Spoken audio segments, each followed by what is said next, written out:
పర్యటనకు వచ్చి మొత్తం అబద్ధాలే మాట్లాడిపోయింది. 70,000 ఉద్యోగాలు ఇచ్చినామని చెప్పి నిన్న చొప్పదండి సభలో మాట్లాడింది. ఇవాళ బీఆర్ఎస్ పార్టీ నుంచి మేము ప్రశ్నిస్తూ ఉన్నాం. మీరు ముఖ్యమంత్రి అయిన తర్వాత 70,000 ఉద్యోగాలకు సంబంధించిన నోటిఫికేషన్లు మీరు విడుదల చేయాలని చెప్పి మేము డిమాండ్ చేస్తూ ఉన్నాం. మీరు ఆర్థిక శాఖ నుంచి ఎన్ని ఉద్యోగాలకు అనుమతి ఇచ్చారు, ఎన్ని నోటిఫికేషన్లు ఇచ్చారో మీరు ప్రజలకు వివరించాల్సిన బాధ్యత ఇవాళ కాంగ్రెస్ ప్రభుత్వం మీద ఉందని చెప్పి ఇవాళ మేము ప్రశ్నిస్తూ ఉన్నాం. కేసీఆర్ గారు ఇచ్చిన ఉద్యోగాలు నోటిఫికేషన్లు, కేసీఆర్ గారు పరీక్ష నిర్వహించి కొన్ని రిజల్ట్ ఇవ్వడంలో కొన్ని పెండింగ్లు ఉంటే వాటిని భర్తీ చేసి ఇవాళ మేమే ఇచ్చినామని చెప్పి ఎవరికో పుట్టిన బిడ్డను ఇవాళ మా బిడ్డ అని ఇవాళ చెప్పుకున్నట్టుగా ఇవాళ రేవంత్ రెడ్డి గారు వివరాలు ఇవాళ కనిపిస్తూ ఉన్నది. 2 లక్షల ప్రభుత్వ ఉద్యోగాలు భర్తీ చేస్తామని చెప్పి ఇప్పటికి 2 సంవత్సరాలైనా కూడా కనీసం 10,000 ఉద్యోగాలు కూడా భర్తీ చేయాలని ప్రభుత్వం ఇవాళ కాంగ్రెస్ ప్రభుత్వం అని చెప్పి ఈ రాష్ట్రంలోని పట్టణాలు ఉన్న యువకులందరూ ఇవాళ కాంగ్రెస్ కు వ్యతిరేకంగా ఓటేయడానికి ఇవాళ సిద్ధమైపోయారు. ఈ 2 సంవత్సరాల కాలంలో కూడా ఏ ఒక్క మున్సిపాలిటీకైనా మీరేమైనా నిధులు తీసుకొచ్చారా?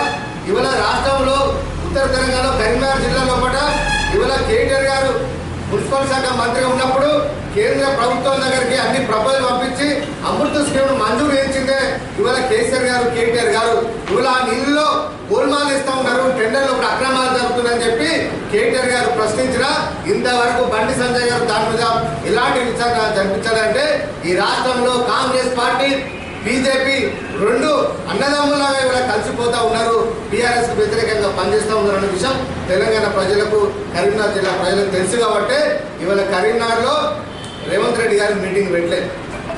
రేవంత్ రెడ్డి గారు కరీంనగర్లో మీటింగ్ పెట్టినంత మాత్రాన కరీంనగర్ ప్రజలు ఎవరు బీజేపీకి ఓటేవారు?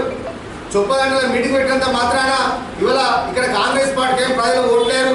ఖచ్చితంగా కరీంనగర్ జిల్లాలో పట ప్రతి కార్పొరేషన్ లో పట చొప్పదండి మున్సిపాలిటీ మీద కూడా ఎగిరేది గులాబీ జెండాల విషయాన్ని ఇవాళ కాంగ్రెస్ బీజేపీ నాయకులు గుర్తుంచుకోవాలి. ఈ 2 పార్టీలు ఏకమై ఎన్నికల్లో సీట్ల సర్దుబాటు చేసుకున్నా కూడా ఈ జిల్లాలో గెలిచేది ఎగిరేది గులాబీ జెండా అనే విషయాన్ని ఇవాళ రేవంత్ రెడ్డి గారు, బండి సంజయ్ గారు ఇవాళ గుర్తుంచుకోవాలి. ఎన్నో హామీలు ఇచ్చారు, మీరు ఇచ్చిన హామీలను పక్కన పెట్టి మొత్తం స్కామ్ల మీద స్కామ్ చేసుకుంటూ పోతున్నారు. అమృత స్కీమ్ లో స్కామ్, ఆ బొగ్గు స్కామ్ లో స్కామ్, ఇవాళ ఆయుష్లో బూడిదలో స్కామ్, ఇసుక స్కామ్, చాలా రకాల స్కామ్లతో ఇవాళ బంకర్పేటలో కేజీబీ లోపల గవర్నమెంట్ కేజీబీ బాలికల పాఠశాల లోపల 100 కోట్ల స్కామ్, మొత్తం స్కామ్ చేసుకుంటూ పోతున్నారు తప్ప తెలంగాణలో మున్సిపాలిటీలను బాగు చేస్తలేరు, తెలంగాణ పల్లెలను బాగు చేస్తలేరు.